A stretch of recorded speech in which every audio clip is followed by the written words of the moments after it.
Hi, good evening. I'm Lori Hopkins-Cavanagh, and I am a New London resident, and I've lived in New London my entire life. I'm a business owner. I've been self-employed since I was 25 years old.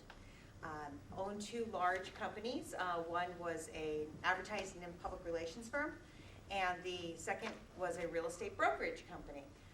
But after college, I graduated from UConn, and after college I ended up getting into broadcasting. So I was a radio news announcer. I was a weather anchor. A lot of people don't know that. And then I got into marketing, advertising, and PR, and I loved it. I loved it. So I built a career from that. Then decided I needed to become a mom, and I started a new company in real estate because I could make my own hours and it was a lot simpler. To make a long story short, I've ended up back on the radio again, which I am having a blast, putting together a 1-hour radio show per week. And it started out real estate related, and it has turned into pretty much a in-depth political analysis on what's going on in Washington, D.C. So I do have to change the name of it from Win It Real Estate to, anybody have any suggestions? Yeah. So, and I just announced on Friday night that I am going to run against Courtney for the 2nd Congressional District. And thank you. Thank you. And I'm working, we are getting our website up. We're really just laying the groundwork so that I can get out on the road and meet the RTCs and talk to people. And we will need volunteers and help. Whatever you can do, I would greatly appreciate it. One question. When is your radio station? When are you on air? Well, when I'm not on your show, I'm on WJJF 94.9, and it's FM, and it's 11 to noon on Sundays. Great show. Well, first of all, I think some of you know that my daughter, Sydney, is a student in the New York school system. She goes to Fisher Island School, and she's a freshman. And this is the first year that Fisher Island School has adopted Common Core for math. And the teachers don't know how to teach it. They're frustrated. My daughter came home, and she went from an A student, she is now at a C level, and expecting to be a D or an F any day now. She's very frustrated. In New York, they have, the psychologists have coined a new term for Common Core hysteria, because these kids are literally, it's an anxiety issue for them. They're going to school and coming home with anxiety. They're not learning. That's the biggest problem. So that's the first time I heard about Common Core was from my daughter. And I ignored it because I don't listen to everything she says. And after telling me a few times, Mom, that's Common Core. Oh my gosh, Common Core, a Common Core. Okay, I started paying attention. And that's when I started researching it. Holly has really brought to the attention many of the information I was going to share with you, but I have a few to add to that a little bit. Number one is the curriculum, by the way, Common Core curriculum. They say it's a standard, but it's actually a curriculum and testing. So if you hear that it's not curriculum, that's completely, and I think that's on the State of Connecticut website, that one of the fallacies is that it's a curriculum. It is. It's copywritten and protected, and the holders of the copyright are the sole owners and developers.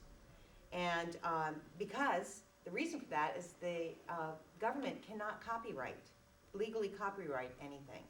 And that's the GEPA law and the Constitution that prevents the federal government from copyrighting curriculum. So the copyright owners are the National Governors Association Center and the CCSSO, that's the Council of Chief State School Officers. By adopting Common Core, the state and the different municipalities actually sign a commitment that they will not remove any content from the curriculum, and they are only allowed to change 15% of the content. So that the educators themselves have their hands tied in terms of how they can teach. I mean, we've just stripped them of what their duty is, their responsibility, their career.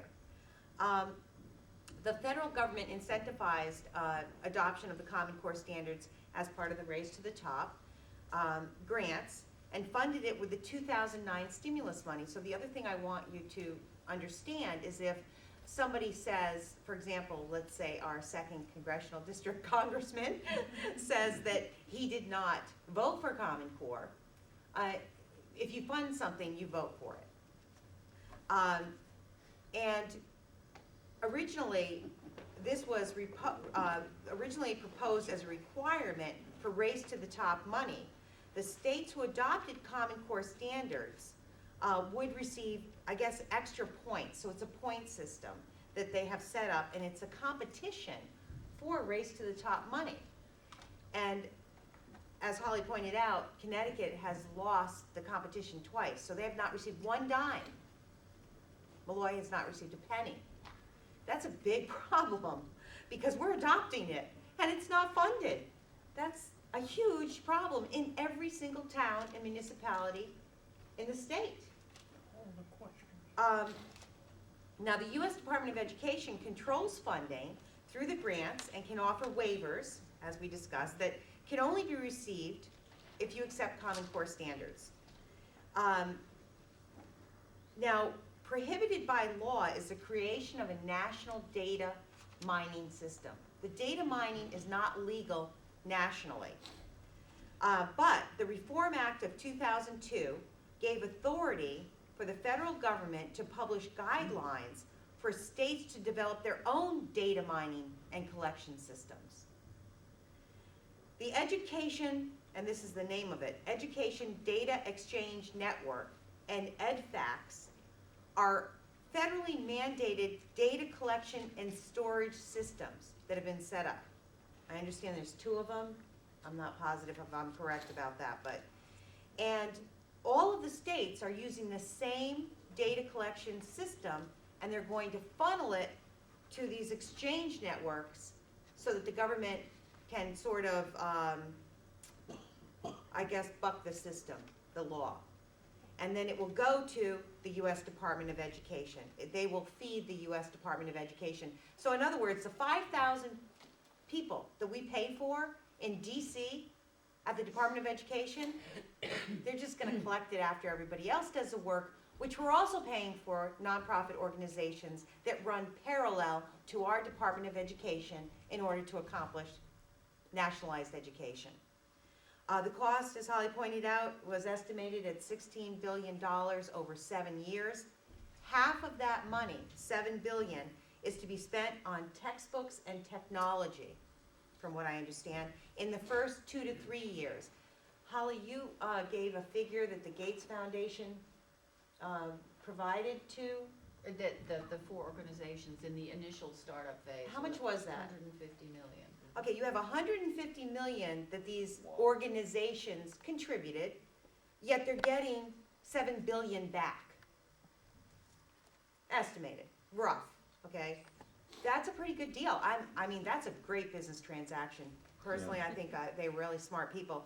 The benefit to Bill Gates and the publishers is enormous. The data collection created by the Data Quality Campaign Organization, that's the data mining. It was created by Data Quality Campaign Organization that Bill and Melinda Gates Foundation controls. It's a giant system for collecting data to skirt around the law, and the law prohibiting the federal government of data mining, and the states to help the states collect their own data and storage, all in the same system, to give it to the Department of Education. So you follow the money trail, and you can see that there's a lot to be gained by Common Core. It's being driven. The worst part about this, I think, is it's being driven by nonprofit organizations, so there's no legislative responsibility. You know, who do you call?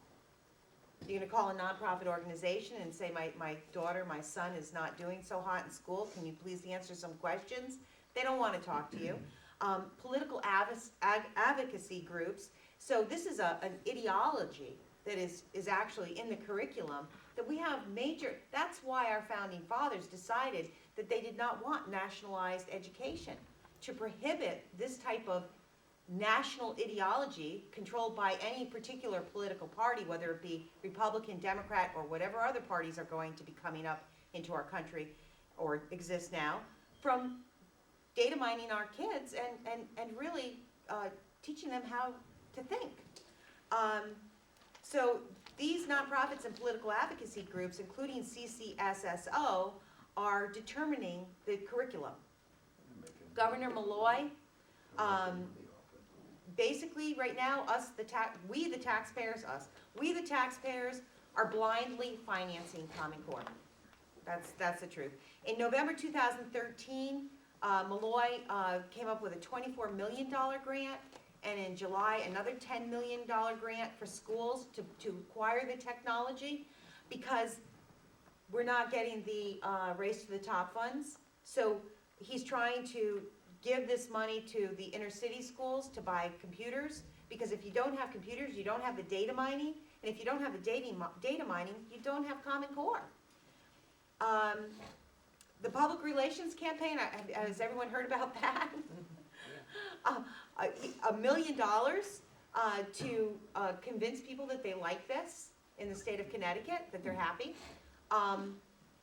And basically they're trying to say that they're trying to increase, bring more computers into the classroom and increase internet bandwidth capacity and provide critical assistance in between 2014 and 2015. So we're already behind the 8 ball in terms of funding and rolling this out. And we can see it just collapsing in the other states around the country, Massachusetts, New York, et cetera. So the $4.35 billion that Holly mentioned, that was the stimulus money, our money, to really provide the funding for Race to the Top. States awarded these points. The way you win this competition is for satisfying educational policies such as performance-based standards for teachers and principals. So they're being data mined and really analyzed to the point where they're neurotic at this point as well. Complying with Common Core standards and turning around the lowest performing schools and building the data systems. The data systems are critical here. If you don't have the data systems, you don't have the data mining, and then you lose control on a national education basis.